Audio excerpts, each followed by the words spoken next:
शिक्षा अभियान प्रारंभिक शिक्षा के लिए सरकार द्वारा व्यापक पैमाने पर चलाया जाने वाला प्रमुख कार्यक्रम है। इसे 2000-2001 में स्टेट गवर्नमेंट और लोकल सेल्फ गवर्नमेंट्स ने मिलकर शुरू किया।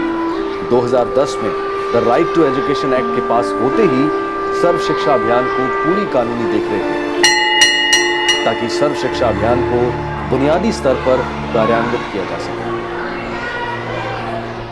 बुनियादी स्तर पर ज्यादातर जगहों पर चीजें बिल्कुल अलग हैं, क्योंकि ये सारी योजनाएं, ये सारे प्रोग्राम्स आखिर में लोगों द्वारा ही चलाए जाते हैं। ऐसे लोग जो खास तौर पर इन योजनाओं के लिए ही नियुक्त किए गए हैं, जिन पर इन कार्यक्रमों को चलाने की जिम्मेदारी है, ये उनकी रिस्पॉन्सिबिलिटी है कि ये सारी योजनाएं उन लोगों तक पहुंचे जिन्हें इनकी जरूरत है। लेकिन इतना कुछ करने के बाद भी जो सेवाएं इन जरूरतमंद लोगों तक पहुंचती हैं, उसका आंकड़ा है 100 में से सिर्फ 10।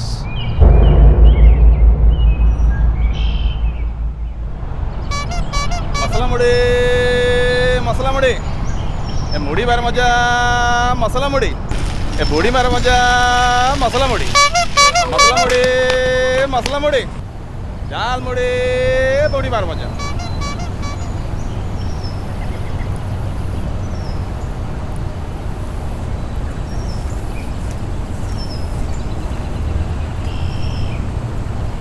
तुम्हें ये करना है और तुम क्या बना रहे हो? तुम्हें ऐसा ही बनाना है, बिल्कुल ऐसा। मौसमी दीदी, हम लोग बाहर खेलने जाए, फिर आके स्कूल का काम कर लेंगे। हाँ हाँ पक्का कर लेंगे। वो तो तुम दोनों ने कर दिया। एक बार बाहर खेलने जाओगे तो दिन ढलने से पहले वापस नहीं आओगे, और जैसे ही वापस आओगे वैसे ही तुम दोनों के पेट में चूहे दौड़ने लगेंगे, फिर चद्दर तान के सो जाओगे। अब जाने भी देना, वरना सच में रात हो जाएगी। फिर तो हम कुछ खेल भी नहीं पाएंगे, सारे दोस्त आ गए होंगे। बहस करने में तो तुम दोनों से कोई नहीं जीत सकता। पढ़ाई में भी सबको हरा कर दिखाओ ना। पहले अपना स्कूल का काम खत्म करो, फिर जहाँ जाना जाओ। मैं बाहर से कपड़े लाने जा रही हूँ, मेरे वापस आने तक स्कूल का काम खत्म होना चाहिए।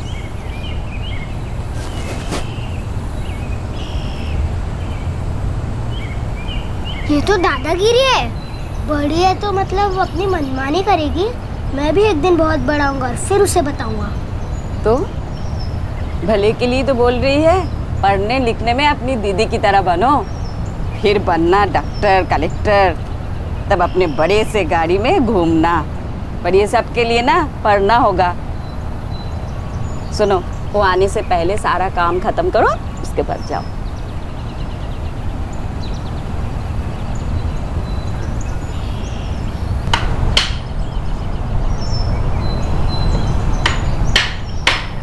अरे नारायण, ये दोनों कुर्सियां आपने को कल तक देनी है।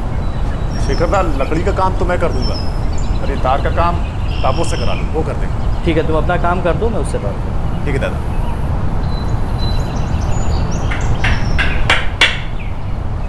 पिला माने आज आम संख्यार स्थानीय मान विषय जाना, जमीक लिखी 1, 10, 100, 1000, अयुत, लक्ष, नियुत, कोटि। और संख्या लिखी कौन? 4, 3, 5, 1, 3, 2, 9, 8।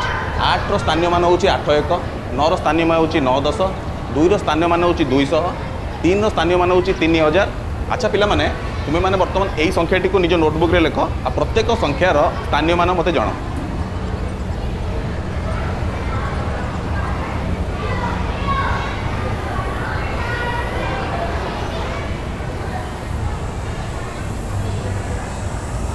यहाँ दस्तखत करो।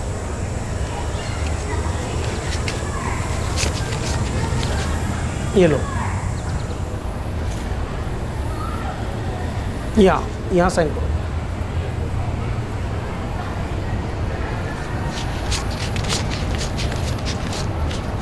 ये लो। दादा, मेरे दोनों भाइयों का वजीफा मैं ले लूँ? उनका अभी नहीं आया है, जैसे ही आएगा मैं बता दूँगा। उसके लिए उनको खुद ही आना होगा, तो मुझे रिकॉर्ड में लिखना होगा। ठीक है दादा।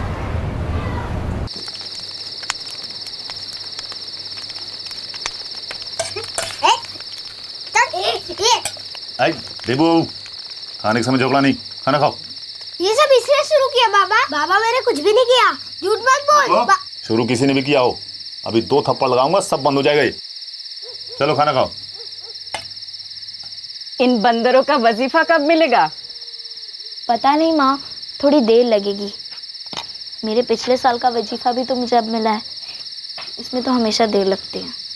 भगवान का शुक्र है बेटा, कम से कम हम तुम लोगों को पढ़ा तो पा रहे हैं।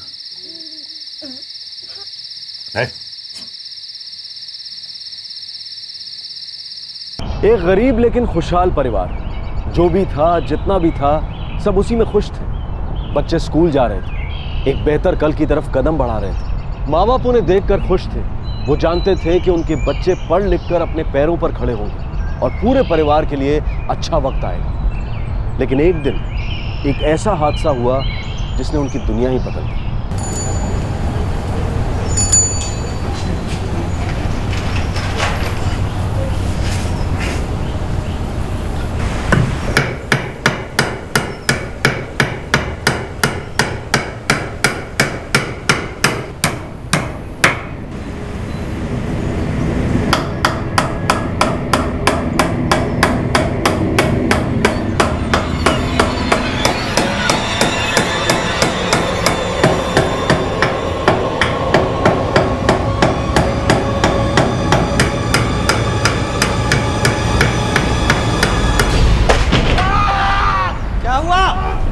क्या हुआ नारायण?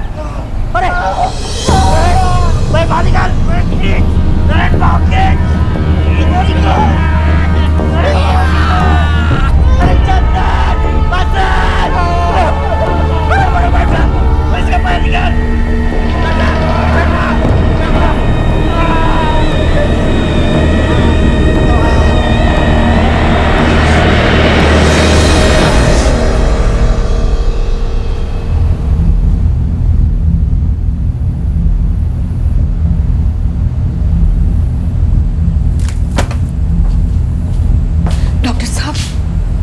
उन्हें एडमिट करना पड़ेगा। कैसे है वो? डॉक्टर साहब, उनकी हड्डी टूटी है क्या? नहीं, हड्डी नहीं, कहीं कोई नस दब गई है। इनके शरीर का दाहिना हिस्सा पूरा सुन पड़ गया। मुझे लगता है कि शायद इन्हें रखवा मार गया। क्या? इसीलिए उनको एडमिट करना पड़ेगा और अच्छे से जांच करनी पड़ेगी।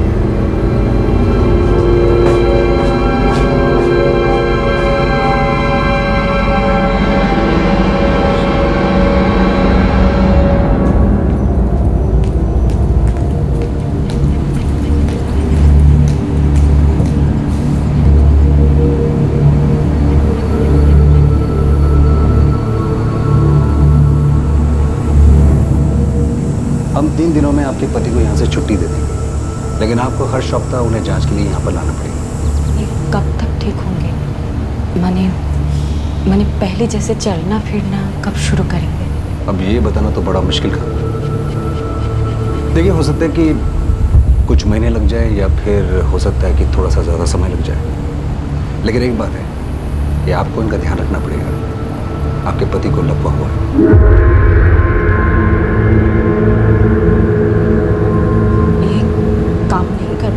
एकदम, जब तक ये बिल्कुल ठीक नहीं हो जाते ये कोई काम नहीं कर सकता।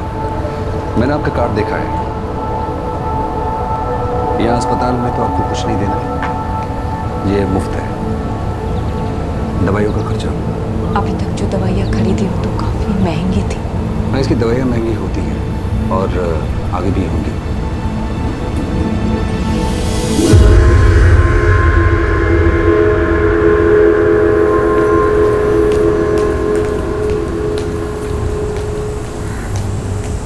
मौसमी, सुनो, तुम यहाँ बाबा के पास रुको, मैं कुछ काम ढूंढने की कोशिश करती हूँ। तुम बेफिक्र होकर जाओ माँ, मैं बाबा के साथ साथ देवू और बाबा का भी ख्याल रखूँगी।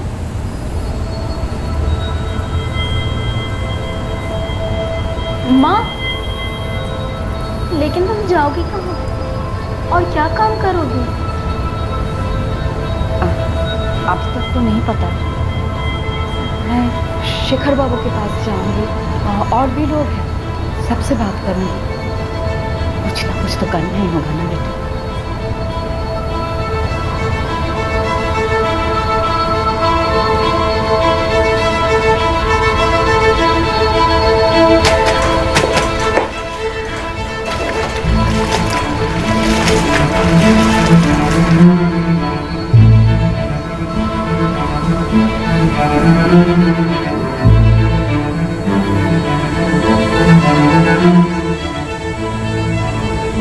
और वो वाला वो जल्दी करके दिखाओ। देवू, अपना दिखाओ।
चलो, मुझे घर पे बहुत सारा काम है।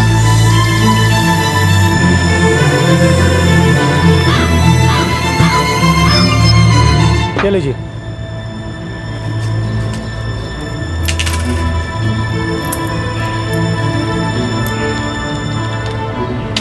₹425। 75 रुपये अगले महीने दूँ तो चलेगा? ठीक है, लेकिन अगले महीने दे देना। पहले से तेरे ऊपर 150 रुपया बकाया है। जानती।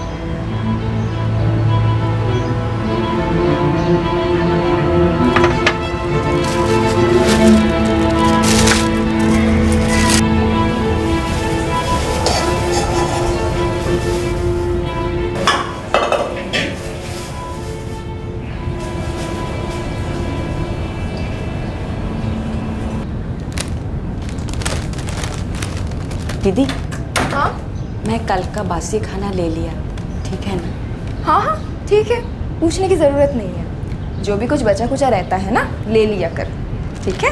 जी।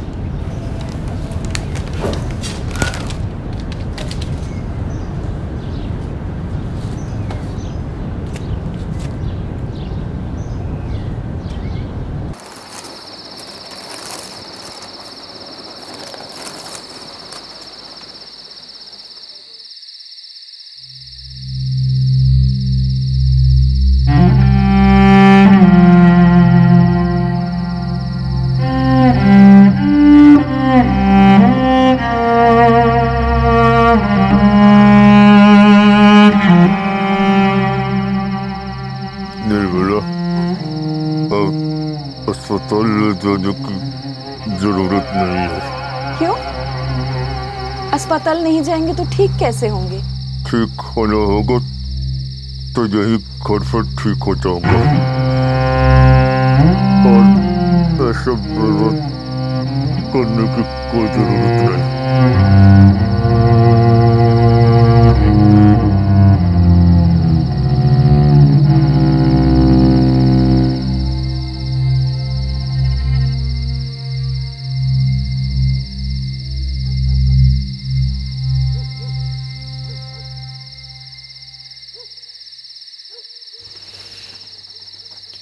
माँ, तुम परेशान मत हो।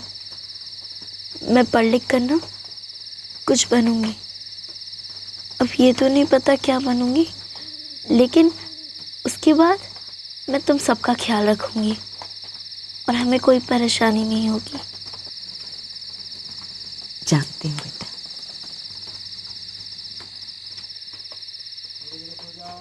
एक साल बीत गया। नारायण मोहंता की हालत में थोड़ा सुधार तो हुआ, पर बहुत थोड़ा, लेकिन इतना नहीं कि वो कुछ काम करके अपने परिवार को पाल सके। मौसमी, मैं काम के लिए निकल रही हूँ बेटा। ठीक है माँ, मैं भी बस स्कूल के लिए निकलूंगी।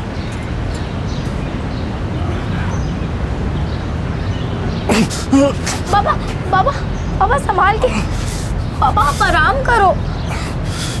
एक साल से तो आराम ही कर रहा हूँ बेटा।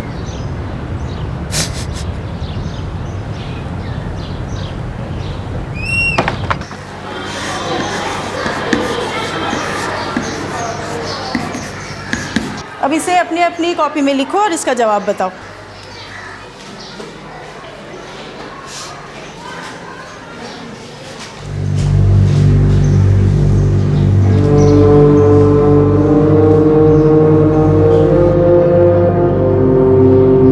ठीक है दादा, मैं माँ से कह दूंगी। किंतु जरा जल्दी करना, साल शुरू हो गया है और तुम्हें अपनी एडमिशन फीस भी देनी है। जी दादा। देवू बाबू जल्दी चलो।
माँ, वो स्कूल की फीस देनी है।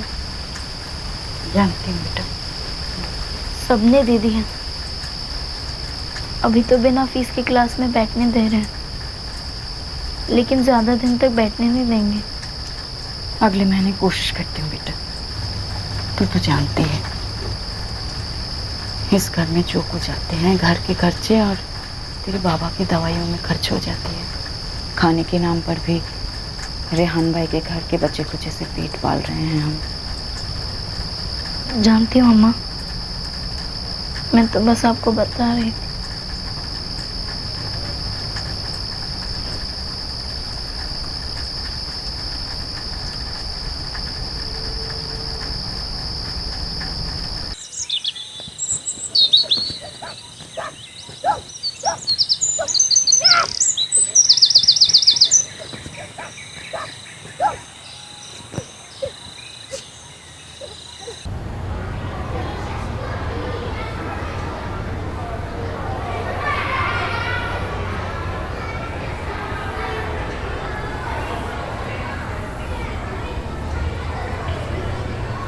अरे मौसमी, तुम पिछले साल की कॉपी में लिख रही हो?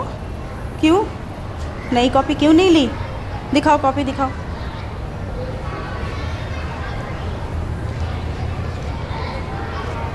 अरे ये क्या, तुम तो कॉपी के पीछे की कवर में ही लिख रही हो। मौसमी, तुम एक होनहार छात्रा हो, तुम्हें तो इन सब चीज़ों का ख्याल रखना चाहिए कि नहीं? अब ऐसे लिखोगी तो याद कैसे करोगी कि कहाँ क्या लिखा? हाँ, एक नई कॉपी ले लो। चल।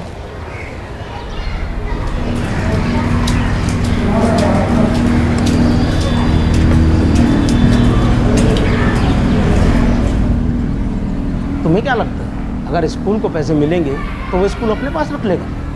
अरे तुम्हें हर साल पैसे मिलते हैं ना। नहीं दादा, मैं वो नहीं कह रही थी। मैं तो बस आपसे ये पूछ रही थी कि हमें पिछले साल का वजीफा कब मिलेगा। अरे बेटा, जब स्कूल को मिलेंगे तो तुम्हें मिल जाएंगे। अब तुम्हारा वजीफा कोई स्कूल के पेड़ के ऊपर तो नहीं लगता है कि तोड़ा और दे दिया।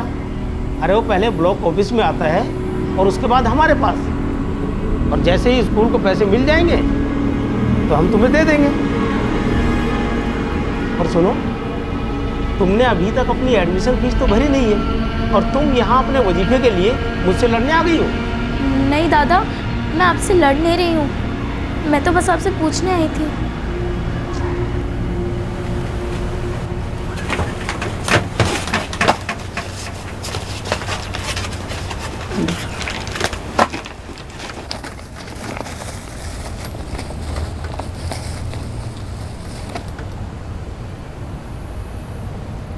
क्या ढूंढ रही हो बेटा? कुछ नहीं पापा, देख रही हूँ कि कोई पुरानी कॉपी मिल जाए। अभी की सारी कॉपियाँ और पेंसिल ख़त्म हो गई हैं।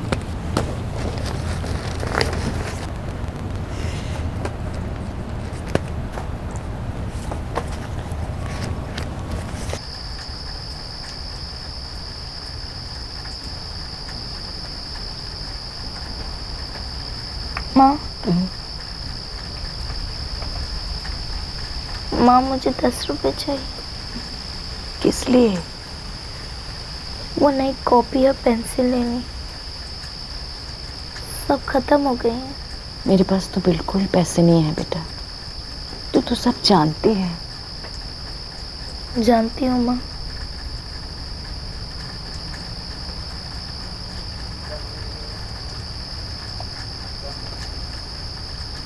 चलो बच्चों, अब जल्दी से इस सवाल का जवाब बताओ।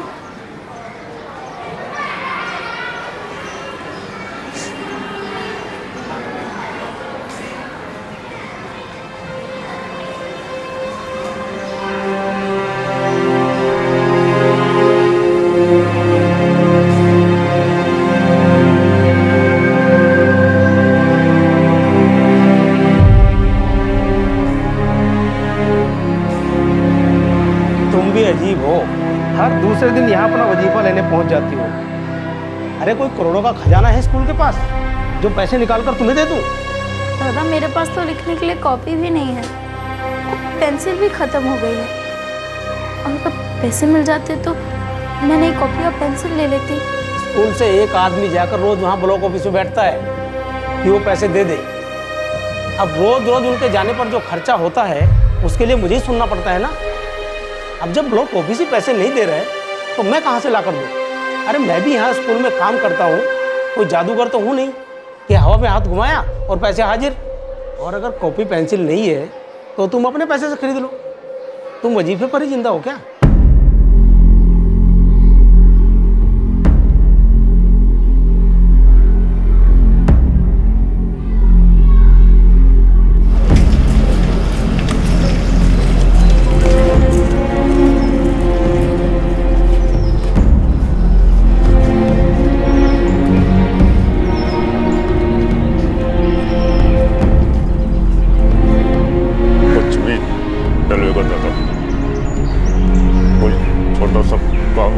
देखो नारायण, मैं तुम्हें कोई भारी काम तो दे नहीं सकता। कील भी लगाने का काम करोगे क्या?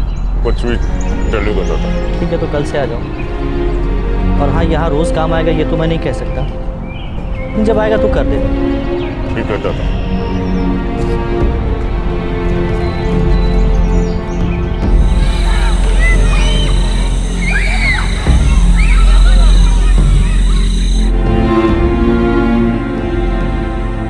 बेटा, ये काम पहले जैसा नहीं है, पर कुछ तो करना होगा ना। अब देखो ना, तुम्हारा मर्द दिन रात लगकर किसी तरह से ये खोज चला रही है। अगर ये काम मिलता है तो, और इससे मिलने वाले पैसे बचते हैं तो तुम्हारा कॉपी और पेंसिल जरूर ला कर दूंगा। 10 रुपए बहुत ज्यादा है हमारे लिए बेटा।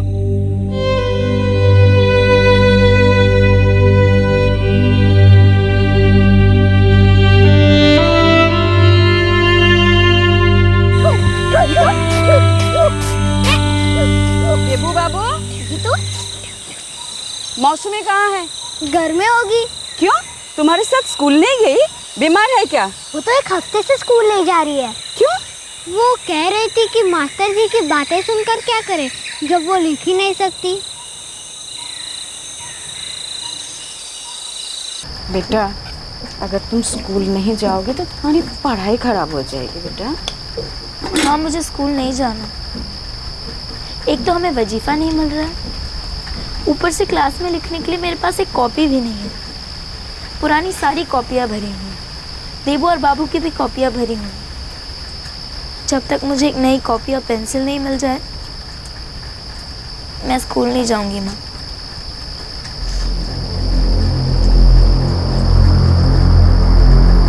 मैं कुछ करती हूँ।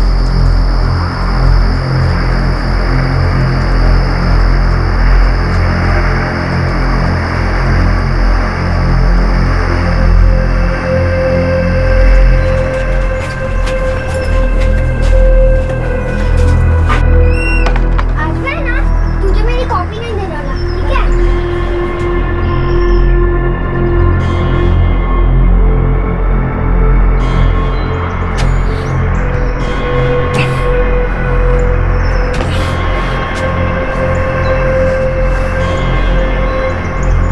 मैं देखता हूँ बेटा, अगर कुछ मिलता है तो देखता हूँ।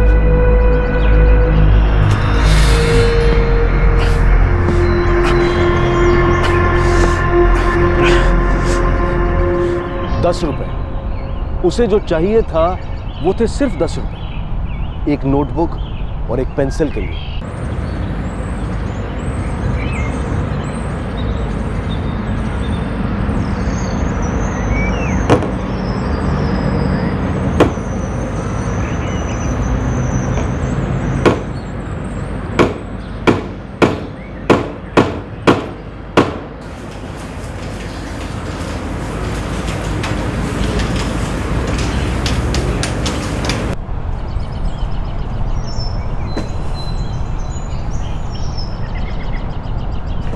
तुम लोग को बाहर खेलने जाना है? हाँ, जैसे कि तू जाने देगी। तू पक्की शैतान है। पहले हमें खेलने का लालच देती है और जब हम जाने को होते हैं तो हमें पढ़ने को बिठा देती है। हमें परेशान करने में बहुत मज़ा आता है ना तुझे? नहीं, तुम लोग को जाना है तो तुम लोग जा सकते।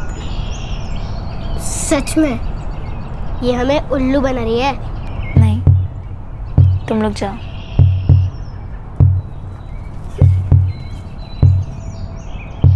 चल चल जल्दी।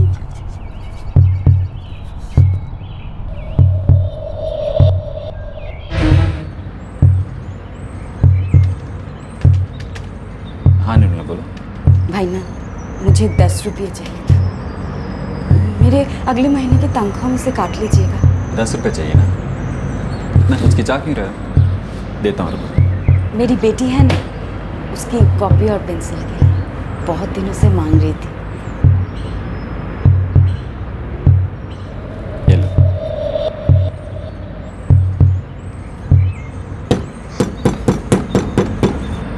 कौन है?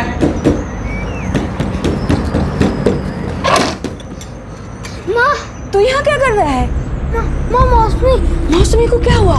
उसने खुद को आग लगा ली।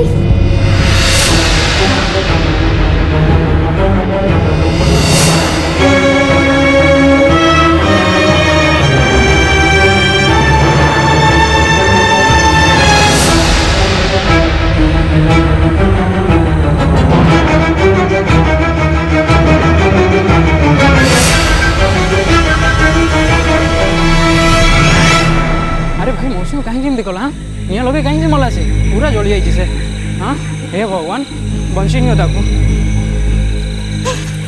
मौसमी मौसमी मौसमी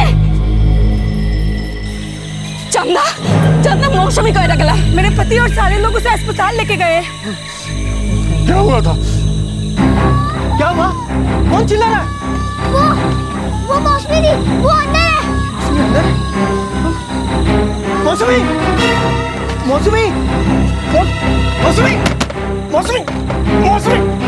मौसमी! मौसमी! मौसमी!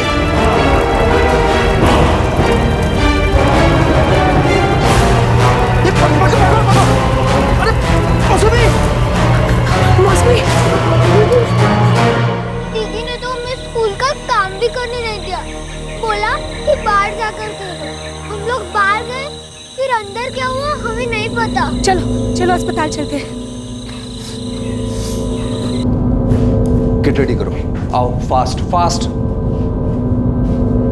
दादा मौसमी कहाँ है? मौसमी अंदर है, डॉक्टर साहब देख रहे हैं उसे।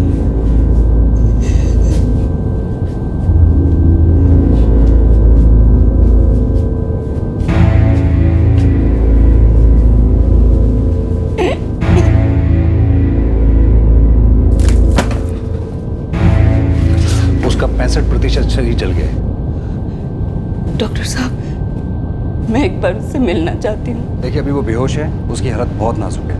आप थोड़ा इंतजार करिए, मुझे पुलिस में इन्फॉर्म करना पड़ेगा, ये पुलिस का मामला है।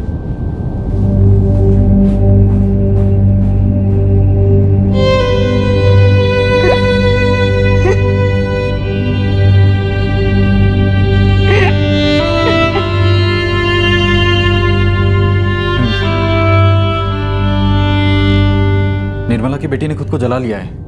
क्या? लेकिन क्यों?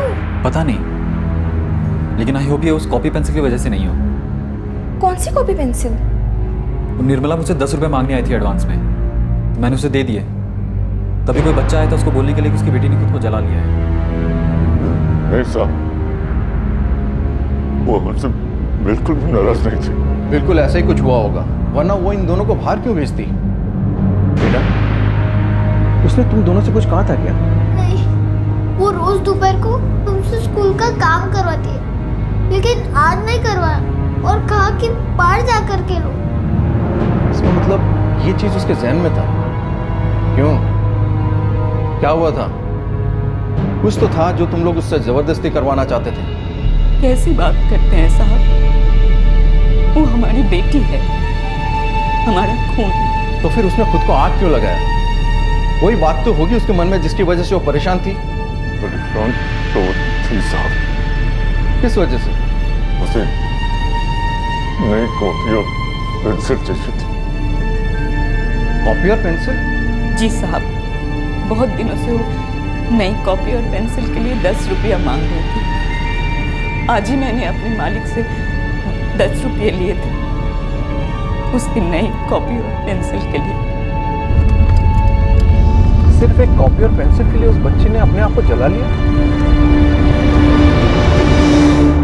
जी, उसके पास कॉपी नहीं थी, वो अपनी पुरानी कॉपियों में ही लिख रही थी। मैंने उसे कई बार कहा भी कि वो कॉपी ले ले, लेकिन सर उसके बाद तो धीरे धीरे उसने स्कूल आना ही बंद कर दी। ये वजीफा आने में इतनी देर क्यों हुई? अब सर ये मुझे नहीं पता, स्कूल एडमिन इंचार्ज आपको बता पाएंगे। जी सर, वो तो कहती थी, लेकिन सर मेरे हाथ में कुछ भी नहीं है। वजीफा तो ब्लॉक ऑफिस से आता है, मैं तो बस यहाँ स्कूल का काम संभालता हूँ। सर, हम तो पूरी कोशिश कर रहे हैं, रोज अपने आदमियों को ब्लॉक ऑफिस भी भेजते हैं, लेकिन अगर वजीफा टाइम पर ना आए तो कोई क्या कर सकता है भाई? इन सब में थोड़ा बहुत वक्त तो लगता ही है ना। और ये एडमिशन फीस, ये क्या है? ये तो बहुत ही मामूली सी रकम है सर। इंडिपेंडेंस डे, फेस्टिवल और रिपब्लिक डे इनके लिए लेते हैं। आप लोगों को इतना भी समझ में नहीं आया कि वो बच्ची इतनी भी समर्थ नहीं थी कि एक कॉपी और पेंसिल खरीद सके? लेकिन सर हमने तो बस। हाँ सर, वो तो बस।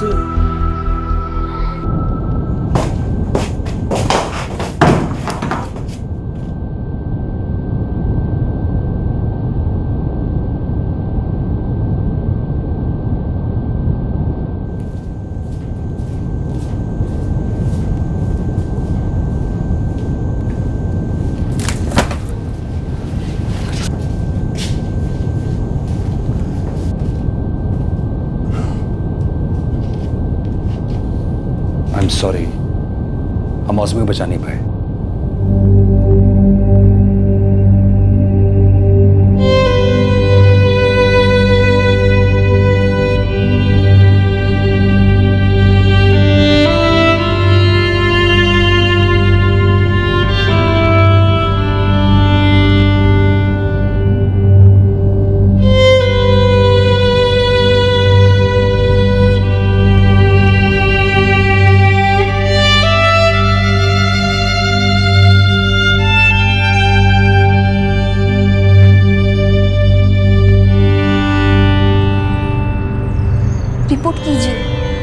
रिपोर्ट कीजिए रेहान, ये जो कुछ भी हो बहुत गलत हुआ, ऐसा नहीं होना चाहिए था। ये सोचकर भी मेरी रूह कांप जाती है। अब कुछ कीजिए रेहान।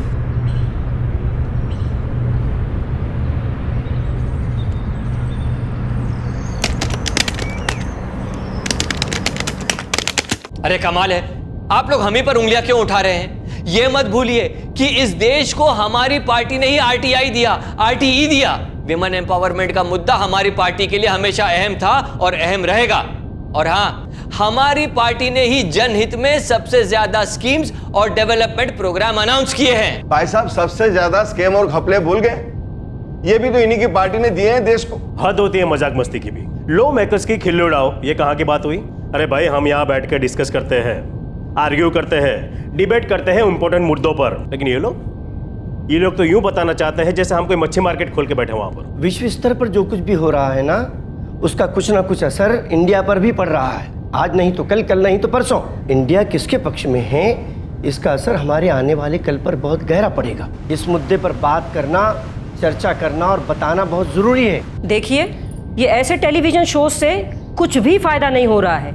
ये लोग सिर्फ गरीबों की लाचारी का फायदा उठा रहे हैं। अरे रियलिटी के नाम पर ये लोग दूसरों के दुख दर्द को कहानी बनाकर किश्तों में बेच रहे हैं, पैसे बना रहे हैं, अपनी जेबें भर रहे हैं। गलत कह रहे हैं। देखिए, मेरी बात अभी तक खत्म नहीं हुई है। देखिए, अब ये नौटंकी नहीं चल कंप्लीट। ये गलत है। अरे कमाल है, आप लोग अपनी पार्टी की तरफ तो पहले देखिए। सिर्फ 10 रुपए के लिए, एक नोटबुक और पेंसिल के लिए उस लड़की ने सुसाइड कर लिया। शोभा, अनिल, क्यों ये सब शोज देखने बैठ जाते हो? अरे अब डिनर पे बैठ के ना यही सर खपाते रहो। लेकिन शोभा, सोचो तो, सिर्फ 10 रुपए के लिए, वो भी आज के टाइम में। ना मुझे सोचना है ना मुझे सुनना है। नहीं, मुझे तो बहुत डर लगता है ये सब हॉरिफाइंग स्टोरीज सुन के। यू नो व्हाट, ये क्राइम शोज ना बंद कर देने चाहिए। ये बस क्रिमिनल्स को नए नए आइडियाज देता है क्राइम करने के लिए, और हम जैसे लोगों को बेवजह डराने के लिए। मटर पनीर कैसे बनी है? मैंने बनाई है, मेड ने नहीं। बहुत अच्छी बनी है। सुनो, अगले हफ्ते 4 हॉलीडेज है, तो महाबलेश्वर चलें? वेदर भी अच्छा होगा। उस न्यूज रिपोर्ट ने खलबली मचा दी। वहां के डिस्ट्रिक्ट कलेक्टर ने इस घटना की इंक्वायरी के आदेश दिए। ब्लॉक ऑफिस ने बताया कि वजीफे के लिए स्कूल को एक फॉर्म सबमिट करना होता है जिसमें उसकी बैंक की डिटेल्स होती हैं, ताकि वजीफे यानी स्टाइपेंड की राशि सीधे बैंक में ट्रांसफर की जा सके। और ब्लॉक ऑफिस के अनुसार स्कूल द्वारा ऐसा नहीं किया गया। जब इस बात का पता चला कि एडमिशन फीस या ज्वाइनिंग फीस के नाम पर स्कूल बच्चों से Independence Day, Children's Day, Republic Day और दूसरे फेस्टिवल्स मनाने के पैसे लेता है, तो तुरंत उस पर रोक लगा दी गई और सारे स्कूल्स को ये निर्देश दिए गए कि जिन जिन बच्चों से वो राशि ली गई है, वो राशि उन्हें तुरंत वापस की जाए। एक दूसरी कमेटी भी बनाई गई जो ये चार्जशीट दायर कर सके कि वजीफे के आने में देरी क्यों हुई और ज्वाइनिंग फीस क्यों ली गई। मौसमी का परिवार अब भी उस हादसे से उबरने की कोशिश में लगा है। पूरी इंक्वायरी के बाद अथॉरिटीज ने मौसमी के परिवार वालों को मुआवजे की राशि दी। समाज की भलाई के लिए जितनी भी स्कीम्स और प्रोग्राम्स बनाए जाते हैं, वो समाज के लिए बहुत ही फायदेमंद होते हैं। लेकिन अगर इन स्कीम्स का फायदा, इन स्कीम्स का लाभ सही लोगों तक सही वक्त पर ना पहुंचे, तो ऐसे प्रोग्राम्स का कोई फायदा नहीं। इन योजनाओं का प्रभाव कम होता जा रहा है और इसका मुख्य कारण है जिम्मेदार लोगों का गैर जिम्मेदार होना, नेग्लिजेंस और ज्यादातर केसेस में करप्शन। और आज के एपिसोड की दूसरी कहानी।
लगभग 3 किलो का माल गया है चोरी में।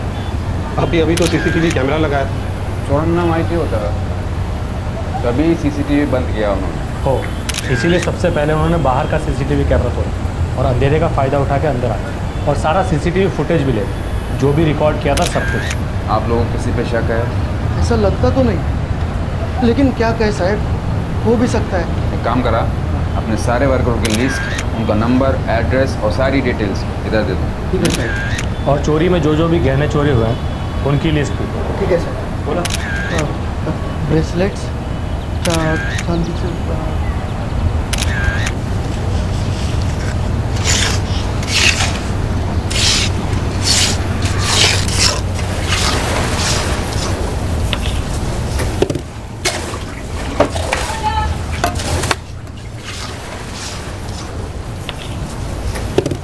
है क्या चाह? अजय भाऊ चाय पी लो। नंदू चाह गे।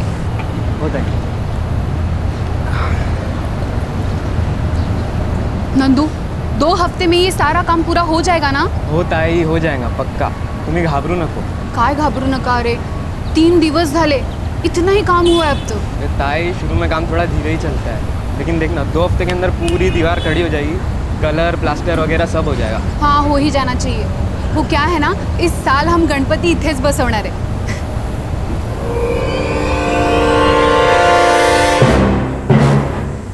कुठे होता तू रातला? अरे साहब आप सुनो ना साहब, अरे उसका मेरी तो खाई ना सब डंडे पड़ेंगे ना, डंडे तेरे को, तो एक ही कहानी बार बार दोहराएगा तू. अरे सब सुबह कोलों में वापस आए, आज सब तेरे को मालूम है तू भी शामिल था? कौन है तेरा लीडर? साहब मैं नहीं था साहब. आपने तो मेरा घर चेक किया साहब, कुछ भी तो नहीं मिला आपको साहब. घर में नहीं मिलता, लॉकअप में मिलता है. साहब मैंने कुछ नहीं किया साहब. जाएगा ना साहब मैंने कुछ नहीं किया साहब.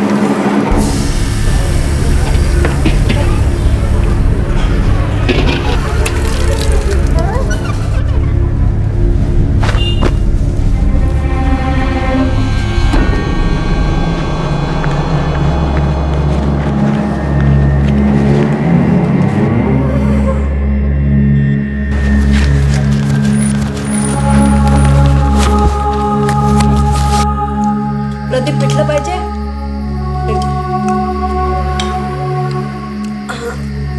नंदू, काम कसं चाललं तुझं? चांगलं चाललं.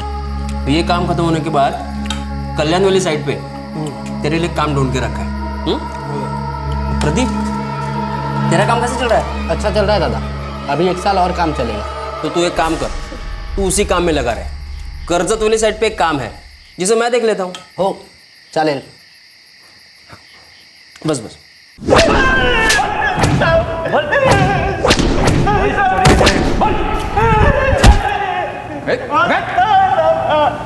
मैं था साहब वहाँ पे. गहने किधर है? और वो अविनाश था साहब मेरे साथ. तुम दोनों ही थे? गेड़े में गिनता है मेरे को. और कौन कौन था? नंदू था साहब, नंदू वो था साहब मेरे साथ में, और सारे गहने भी उसी के पास है साहब. कौन है ये नंदू? नंदू नंदू किधर रहता है?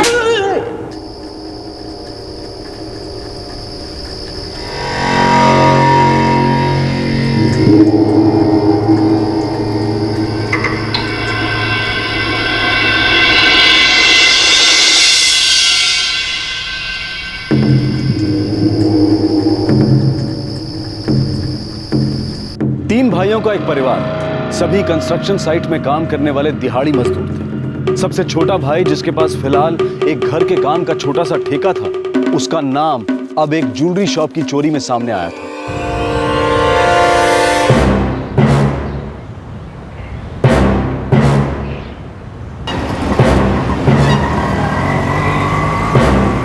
हे थांब थांब. हे बघ, नंदू कुठे राहतो? नंदू? हा नंदू इधर ही बजरंग पाडावर राहता. काय साहेब माहिती नाही.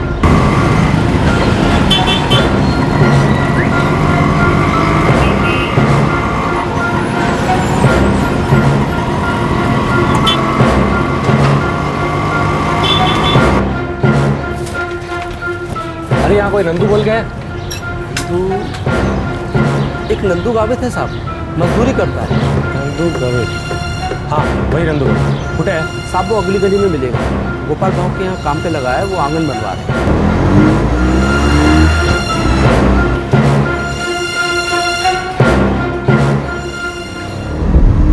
थांब थांब थांब थांब हे इकडे नंदू कौन है? वो सब नहीं है। चल क्या हो सर? मैंने क्या किया सर? साहब कहाँ लेके जा रहे हो साहब? सो रही है, ज्वेलरी शॉप में चोरी की इसने। क्या बात कर साहब? मैंने कोई चोरी नहीं किया। नाटक करता है मेरे साथ, चमड़ी उधर के रख दूंगा यहीं पर। मैंने कोई चोरी नहीं की साहब, मैं तो मजदूरी करता हूँ। चलेगा बस। साहब आपको कुछ गलतफहमी हुई है, हम तो कब से एक साथ में काम करते हैं। अच्छा इसका मतलब तू भी चोर है? तुम सब भी मिले हो इस चोरी में? साहब काय झालं साहेब? ताई देखो ना ये लोग बोल रहे हैं मैंने चोरी किया। साहेब नंदू हमारे यहाँ काम करता है, वो चोरी नहीं कर सकता। तुम्हाला सगळं माहिती आहे हाँ? घेऊ का तलाशी तुम्हारे घर की? इसका भाई भी दिहाड़ी मजदूरी का ही काम करता है साहब। ये अच्छा है हाँ? दिन में मजदूरी और रात्रि चोरी हाँ? ये चल चल ना अरे जाओ साहब, साहब ऐका माझा साहेब, अरे जाओ, कोई इसके भाई को बुला लो, जाओ। चल लवकर, अरे काम संपवायचं। कमलेश भाऊ नंदू को पुलिस पकड़ के लेके गई। क्या? अरे लेकिन क्यों? उन्होंने बोला उसने ज्वेलरी शॉप में चोरी किया है। अरे लेकिन कहाँ लेकर गए उसे? नहीं मालूम, आप चलो बस। चल उन्होंने कहा कि नंदू ने किसी ज्वेलरी शॉप में चोरी की है। नंदू ने? हाँ। नंदू को यहाँ काम करते हुए 3-4 दिन हुए। कब हुई चोरी? काय माहिती कधी झाली चोरी, पण ते त्याला घेऊन गे। कहाँ लेकर गए मेरे नंदू को? यही तो किसी को नहीं पता। अरे लेकिन बिना वजह उसे कैसे उठा के लेके जा सकते हैं? किती वेळा सांगितलं त्यांना कि नंदू ऐसा कभी नहीं कर सकता, पर वो उसे लेके गए। अरे पण कमीत कमी तुम लोगों ने उनको ये तो पूछा होता कि नंदू को वो कौन से पुलिस स्टेशन लेके जा रहे हैं। अरे लेकिन अभी कैसे पता करूँ उसके बारे में? भाऊ सविता मैडम के पास चलते, संगठन कार्यालय में, वो जरूर मदद करेगी। हाँ विष्णु बरोबर बोलतो है। चलो चलते। क्या केला? क्या हुआ साहब? चल बता किधर है 3 किलो के गहने? सब मैंने कोई चोरी नहीं की साहब। बता लूट का मार किधर छिपा है? कोई लूट नहीं की साहब मैंने। साहब मैं तो मजदूर हूँ साहब।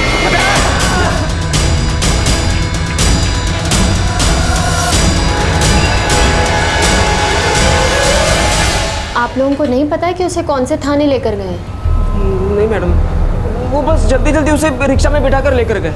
ऐसे में तो बहुत मुश्किल हो जाएगा उसे ढूंढना। बघा हमारे एरिया में आसपास 6 पुलिस थाने हैं, कुठे कुठे शोधणार त्याला? मैडम मेरी मदद कीजिए, मेरा भाई बेकसूर है, सिर्फ 16 साल का है। वो लोग उसे मारते मारते लेकर गए। हाँ मैडम, उसे मारते मारते लेकर गए वो। एक काम कर सकते हैं, उन सारे पुलिस थानों में चलकर देखते हैं, हो सकता है कहीं ना कहीं मिल जाए, या फिर ये पता लग जाए कि उसे कहाँ लेकर गए। ठीक है चला। चोरी रात में हुई थी, दिन में नंदू मजदूरी करता था। कहीं कुछ ऐसा तो नहीं था जिससे नंदू का परिवार भी अनजान था? हाँ बता कुठे आहेत दागिने? साहब मैंने कोई चोरी नहीं की साहब। नहीं माने मैडम? हाँ? तो किधर है? हाँ? हाँ?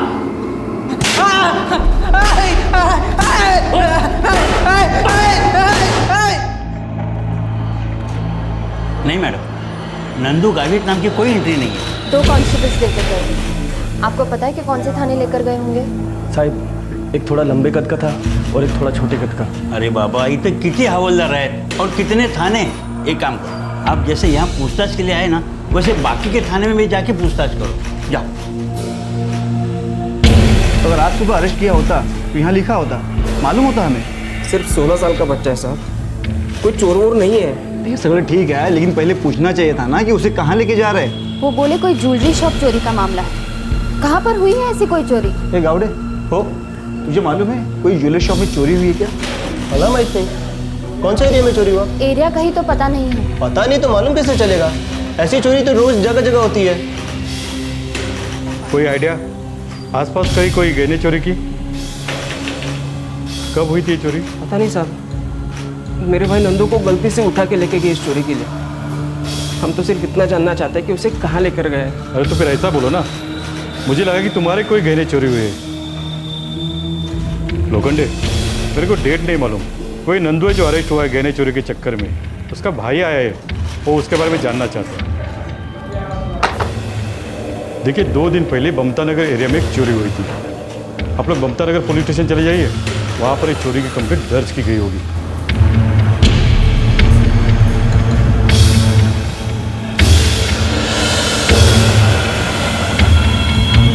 नहीं, किसी नंदू गावित नाम की यहाँ एंट्री नहीं है।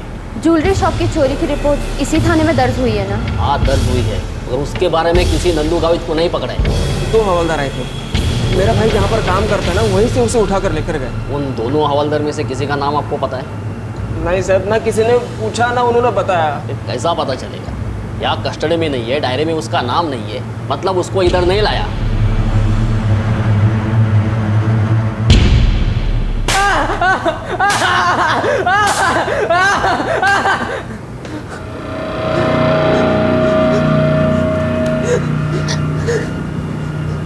बड़ी जाड़ी चमड़ी का। शाम तक का टाइम देते इसको, अगर नहीं बोला तो एक और डोज। और क्या? अगर तूने शाम तक नहीं बताया कि तूने दादी ने किधर छुपा है तो बिजली का करंट लगा, सारा सच थूक देगा। चल चल।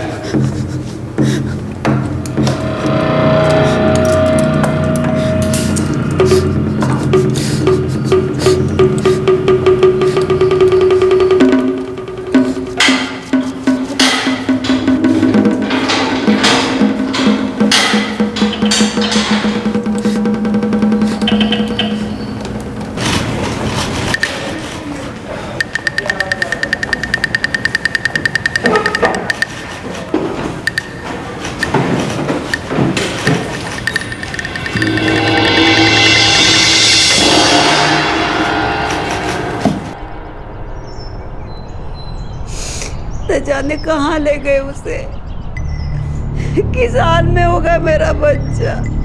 किसी को नहीं पता कि उसे कौन से पुलिस स्टेशन लेकर गए, लेकिन सबको छोड़ के नंदू पे ही क्यों शक किया उन लोगों ने?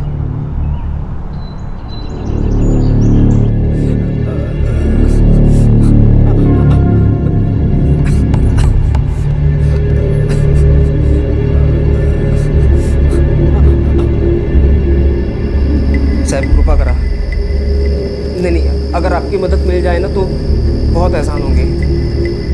नहीं साहब, आप नंदू को बचपन से जानते हैं ना, बचपन से जानते हैं। नहीं, वो ऐसा कभी नहीं कर सकता।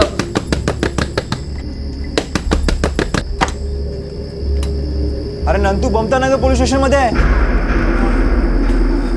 क्या? हो, ममता नगर पुलिस स्टेशन? अरे लेकिन हम लोग तो वहाँ पर जाकर आए ना। और गोपाल भाऊ, आपको कैसे पता चला? नंदू ने मला फोन केला होता, उसने तेरे को भी फोन किया था, लेकिन तेरा फोन बिजी आ रहा था, उसने फिर मेरे को किया।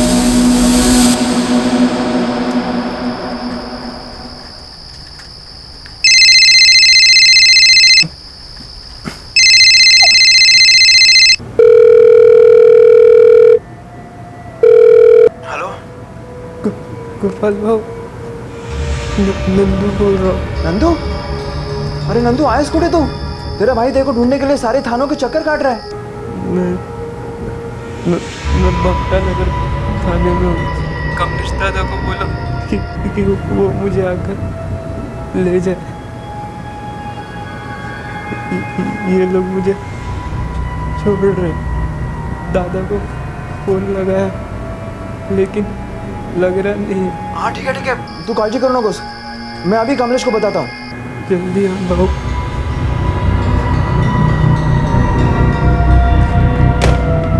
चला।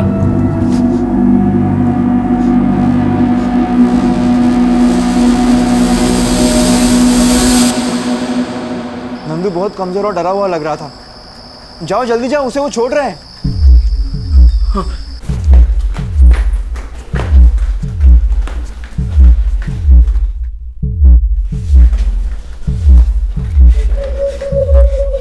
मेरा भाई नंदू है यहाँ। आई लेकिन दोपहर को जब मैं आया था तब तो आपने वो दोनों हवलदारी तो लेकर गए थे नंदू को अपने साथ। कहाँ है नंदू? लॉकअप में ये मात्र सोडे त्याला या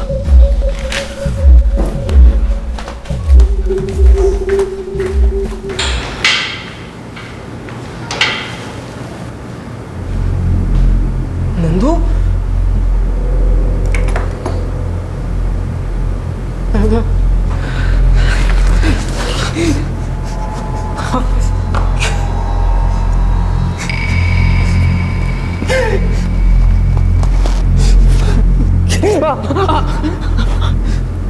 दादा, इन लोगों ने मेरे को बहुत मारा।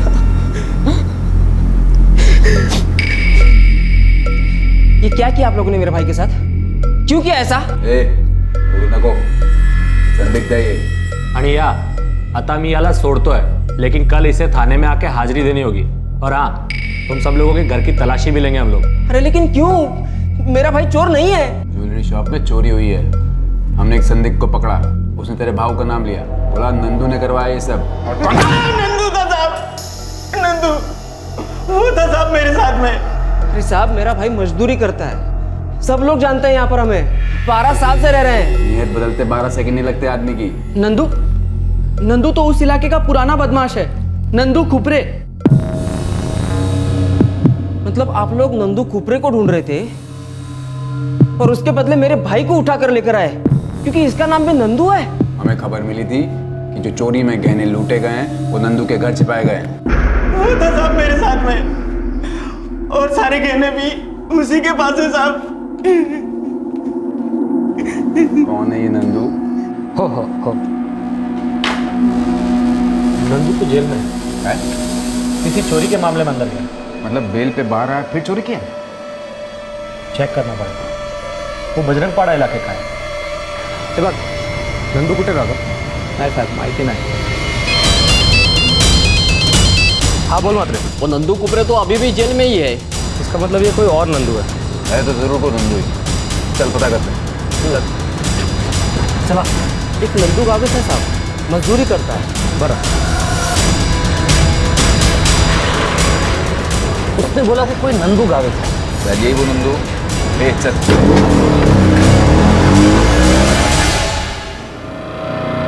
तो आपने मेरे भाई को गलत पकड़ा और उसे इतनी बुरी तरह से मारा पीटा भी? जबान संभाल के बोलने का। हाँ, संदिग्ध है ये। अब सुन, उद्या येणार आणि तुझ्या घराची तलाशी घेणार, लेकिन उसके पहले नंदू को थाने में सुबह सुबह हाजिरी देने के लिए भेज देने का, समझा ना? अरे इसको एक सबक समझ के याद रखना। चल जा अभी।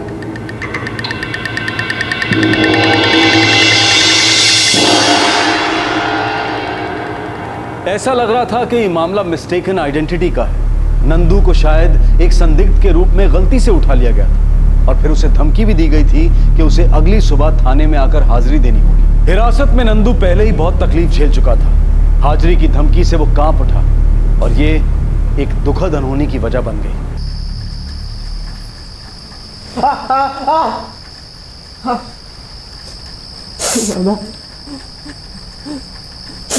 मैं नहीं जाऊंगा उधर दोबारा। मैं चलूंगा ना कल तेरे साथ। हाँ, तू डर मत, तूने कुछ गलत नहीं किया है। भाई मैं नहीं जाऊंगा उधर, वो फिर से मारेंगे मेरे को। नहीं नंदू, कमलेश और प्रदीप जाएंगे ना तेरे साथ? हाँ? सवाल क्या? बेटा कल तुझे हाजिरी देने तो जाना ही होगा, नहीं तो वो लोग तुझे फिर से उठा के लेके जाएंगे और फिर ना बात और भी बिगड़ जाएगी बेटा। दादा मैं पाया पड़ता दादा, मैं नहीं जाऊंगा उधर, वो लोग बेल्ट से मारते, डंडे से मारते दादा, बहुत खतरनाक है वो। देख तू अभी सो जा। हाँ, तुझे बहुत दर्द हो रहा है ना, तो आराम कर बेटा। लेकिन कल हमें हाजिरी देने तो जाना ही होगा बेटा।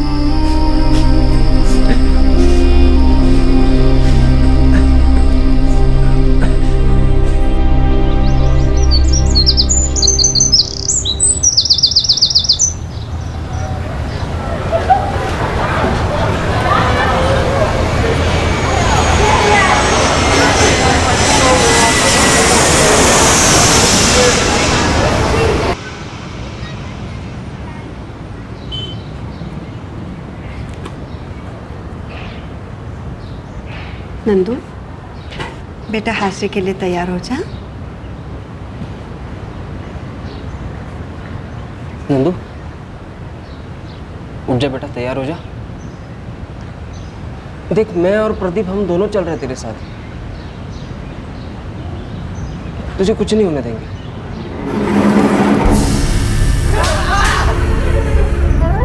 चल शर्ट पैंट पहन ले।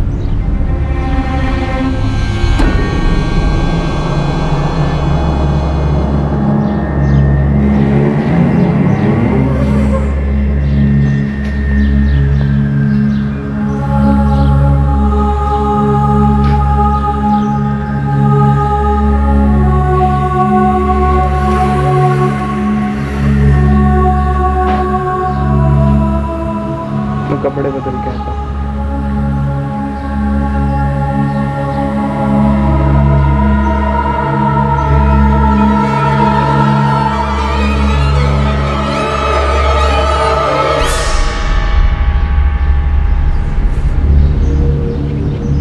कमलेश, नंदू बहुत डरा हुआ है, उसे पुलिस के साथ अकेला मत छोड़ना।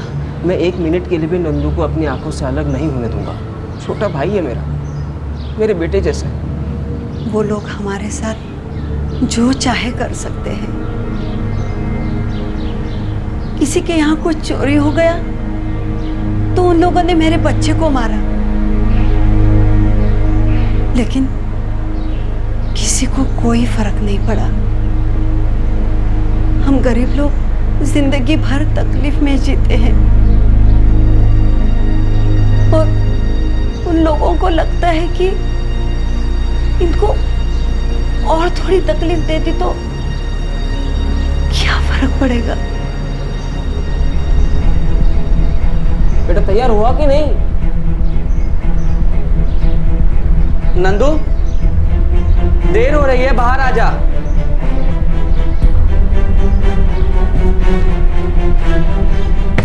नंदू दरवाजा खोल बेटा। नंदू, हे नंदू, नंदू दारू हट, नंदू दरवाजा खोल। दरवाजा खोल बाळा। नंदू दरवाजा खोल। नंदू, नंदू दरवाजा उघड। ये दरवाजा क्यों नहीं खोल रहा? दरवाजा तोड़ देते। नंदू,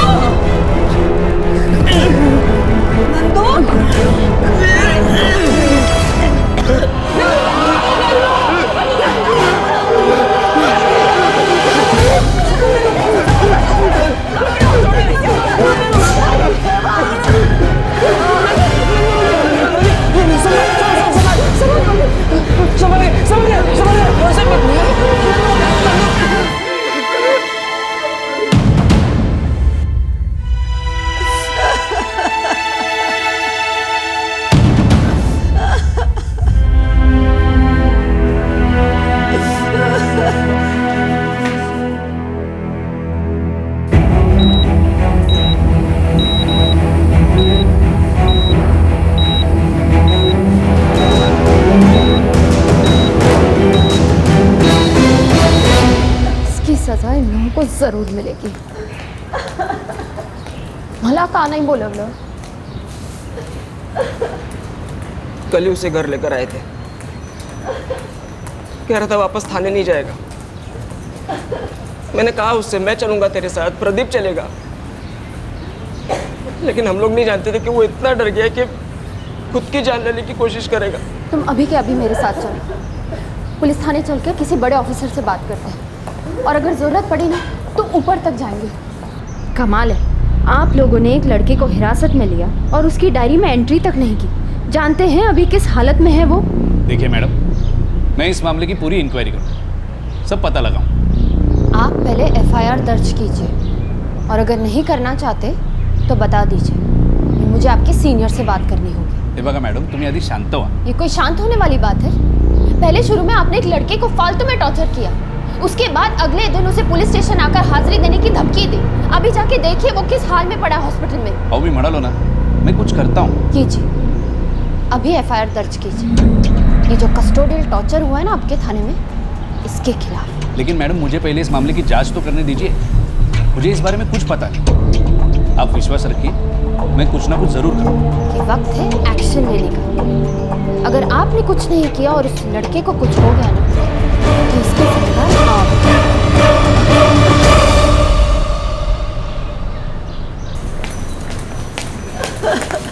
देखिए, लड़के की हालत बहुत सीरियस है, इंटरनल ब्लीडिंग भी बहुत हुई है और नसें भी फट गई है। लेकिन वो ठीक तो हो जाएगा ना? कुछ ऑपरेशंस करने होंगे, बस इतना ही कह सकता हूँ कि अभी उसकी हालत बहुत नाजुक है।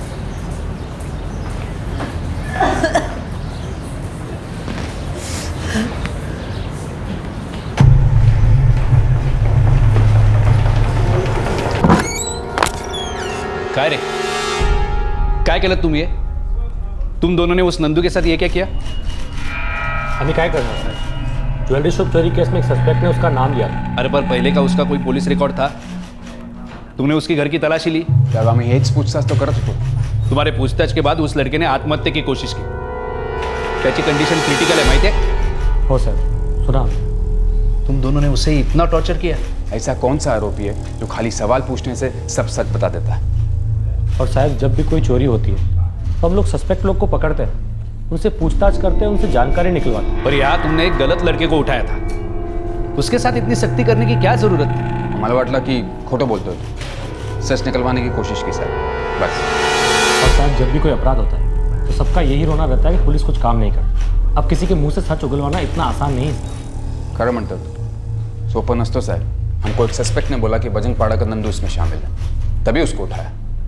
उठा लिया है ना, अब इसके सारे जवाब तैयार रखो। इसी लड़के को क्यों उठाया, इसके साथ इतना टॉर्चर क्यों किया? एफआईआर दर्ज होने वाली। मुझे तुम दोनों से इस मामले में डिटेल स्टेटमेंट चाहिए। हो, उसे जबरदस्ती उठाया गया था, फिर पूरे दिन पुलिस थाने में रखकर उस पर टॉर्चर किया गया है। ममता नगर पुलिस थाने। हो, हेलो, एक मिनट आई, उसके बड़े भाई से तेरी बात करवाती हूँ। कमलेश, मेरे दोस्त का फ़ोन है, अखबार के लिए काम करता है, तुमसे बात करना चाहता है। हो सकता है कुछ मदद मिल जाए। लो, बात कर।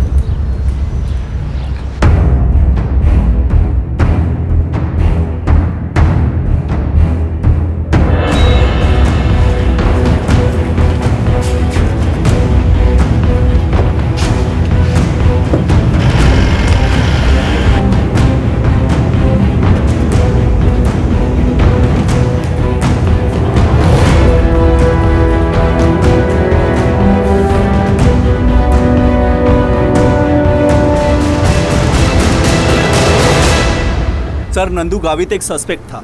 उसके एक साथी ने ज्वेलरी शॉप चोरी के सिलसिले में उसका नाम लिया था। फिर उससे थोड़ी पूछताछ की गई, बस।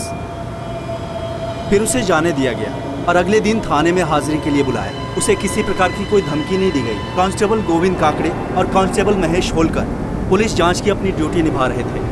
न जाने नंदू गावित क्यों घबरा गया और सुसाइड करने की कोशिश की, जिसका कारण पुलिस की जाँच तो बिल्कुल नहीं थी सर। इसलिए मैं आपसे इन दोनों की जमानत मंजूर करने की रिक्वेस्ट करता हूँ। जमानत मंजूर की जाती है। वो उतनी चोटें सहन नहीं कर पाया, दिमाग में ऑक्सीजन की सप्लाई भी बंद हो गई। तो ठीक तो है ना? वो अब नहीं रहा।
गर्दी जमली है, ऐसा लग रहा है पूरी बस्ती यहाँ आई है।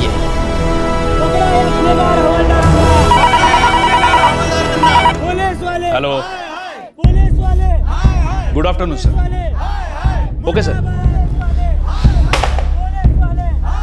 संगठन वाले कमिश्नर ऑफिस के बाहेर प्रदर्शन कर रहे. ते दोघं जण कुठे आहेत? Constable Govind, constable Mahesh. साहेब त्यांचे सेल फोनही बंद आहेत. सिर्फ एक दिन के विरोध प्रदर्शन के दबाव में आकर ये मामला क्राइम ब्रांच के हवाले कर दिया गया है. क्राइम ब्रांच ने दोनों हवलदारों गोविंद काकड़े और महेश होलकर के खिलाफ अम्पेचमेंट टू सुसाइड यानी आत्महत्या के लिए उकसाने का आरोप लगाया है. साथ ही साथ उनके खिलाफ गैरकानूनी तरीके से हिरासत में रखने और चोट पहुंचाकर गलत बयान कबूल करवाने का भी आरोप लगाया गया है. यह अदालत कांस्टेबल गोविंद काकड़े और कांस्टेबल महेश होलकर इन दोनों के जमानत का आदेश रद्द करती है और उन्हें तुरंत प्रभाव से हिरासत में लेने का आदेश देती है. आत्महत्या के लिए उकसाने के आरोप के बाद अदालत ने उन दोनों हवलदारों की जमानत खारिज कर दी है. उन्होंने अब हायर कोर्ट में एंटिसिपेटरी बेल की रिक्वेस्ट की है. अदालत अपना फैसला देने से पहले नंदू गावित की पोस्टमार्टम रिपोर्ट का इंतजार करेगी. पुलिस का कहना है कि ये दोनों हवलदार इस वक्त कहां हैं, इस बात का उन्हें कुछ मालूम नहीं है. फिलहाल ये दोनों पहुंच से बाहर हैं.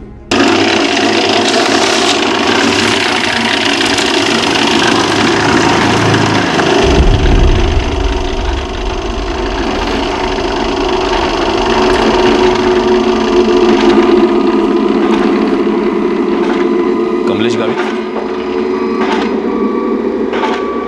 जी, ये केस वापस ले लो. मेरे पास तुम्हारे लिए एक अच्छा ऑफर है. कैसा ऑफर? 3 लाख. 3 लाख मेरे भाई के लिए? 11 साल पहले हमारे बाबा गुजर गए. तब से मैंने उसे पाला पोसा. मेरा भाई नहीं, बेटा था वो मेरा. जो भी हुआ गलत हुआ, लेकिन अब कुछ भी कर ले वापस तो नहीं आएगा ना. तो ये मामला घसीट के क्या फायदा? और तुम केस जीत भी जाओगे तो क्या मिलेगा? ऐसा रख ले, काम आएगा. हाँ, पैसे तो काम आएंगे. हम लोग गरीब जो है, पैसों की कीमत हमसे ज़्यादा और कौन समझ सकता है. लेकिन हम लोग मेहनत से और ईमानदारी से पैसा कमाते हैं. चाहे कितने बुरे हालात क्यों ना हो, हम लोग बेईमानी कभी नहीं करते. मेरा भाई नंदू भी बहुत ईमानदार था. उसने कभी चोरी नहीं की, चुपचाप काम करता था. लेकिन तुम लोगों ने उसे चोर ठहराया. मैं तुम्हारा दुख तकलीफ समझता हूँ, लेकिन जरा सोचो, वक्त के साथ ये तकलीफ ये दुख सब दूर हो जाएगा. लेकिन ये लड़ाई ये केस चलती रहेगी, घसीटती रहेगी, न जाने कब तक. और तुम्हें भी चूसती रहेगी, कूद कूद करके पी जाएगी. ये बात मानो तो पैसा ले लो, हमारे काम आएगा.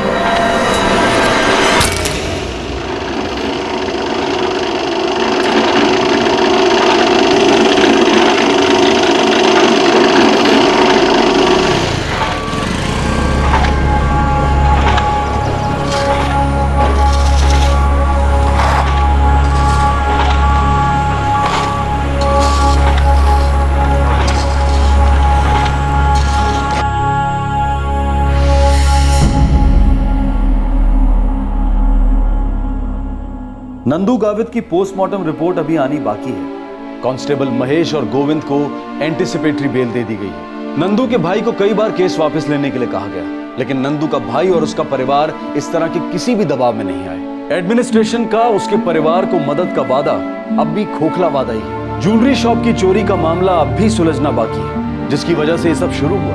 इस मामले के अपराधियों को क्या कभी सजा मिलेगी? और अगर मिलेगी तो क्या सजा मिलेगी? ये सवाल अब भी सामने खड़ा है.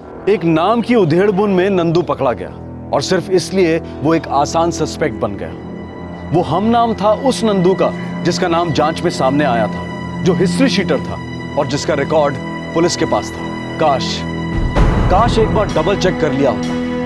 एक जवान लड़के को पकड़कर उसे इतनी बेरहमी से टॉर्चर करने से पहले जरा सी सावधानी बरती होती. कहना मुश्किल है, क्योंकि जिन्होंने इसे पकड़ा था और उस पर अत्याचार किया था, उनके लिए वो कौन था ये शायद मायने ही नहीं रखता था. वो शायद ये किसी के साथ भी करते जो भी उनके हत्थे चढ़ जाते. पुलिस थाने जाने के ख्याल भर से नंदू की रूह कांप गई. उसे अपनी जान लेना आसान रास्ता लगा. किसी अपराध को सुलझाने में, मुजरिम तक पहुंचने में पुलिस जिस तनाव और दबाव से गुजरती है, वो हमें भी समझ में आता है. उनके तरीके कितने कठोर और कितने सख्त हैं ये वो खुद भी जानते हैं, वो खुद इस बात की समझ रखते हैं। लेकिन किसी भी पकड़े गए सस्पेक्ट के साथ ऐसा क्रूर व्यवहार माफी के काबिल नहीं। हम उम्मीद करते हैं इसकी सजा भी उतनी ही कठोर हो। आपसे फिर मुलाकात होगी क्राइम पेट्रोल सतर्क में एक और नए केस के साथ।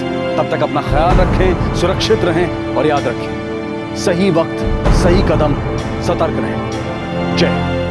क्राइम पेट्रोल्स के और भी दिलचस्प कहानी देखने के लिए हमारे चैनल को सब्सक्राइब करें और बेल आइकॉन दबाना न भूलें।